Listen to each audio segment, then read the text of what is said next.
శ్రీ గణేశాయ నమః. ఓం శ్రీ గురుభ్యో నమః. ఓం శ్రీ సరస్వత్యై నమః. ఓం నమః శివాయ. ఓం నమో నారాయణాయ. ఓం శ్రీమాత్రే నమః.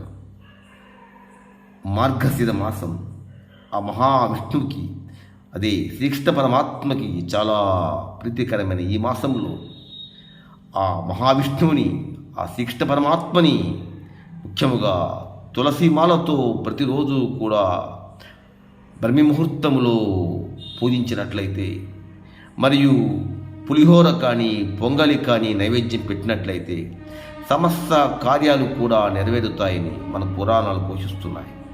సో మాసానాం మార్గశీర్షోహం.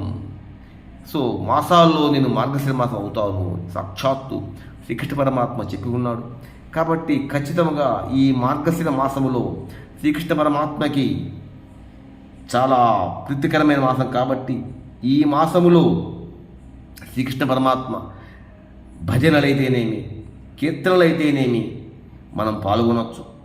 మనం అదేవిధంగా ఇష్టమైనటువంటి భగవద్గీత పఠనం కూడా ఈ మాసములో మనం ఖచ్చితంగా చేయవచ్చు.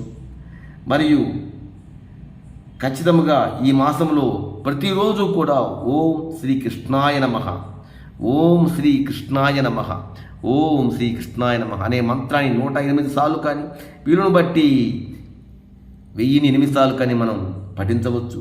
అంతేకాకుండా ఓం నమో భగవతే వాసుదేవాయ అనే మంత్రాన్ని కూడా 108 సార్లు జపించడం మంచిది బ్రహ్మ ముహూర్తంలో.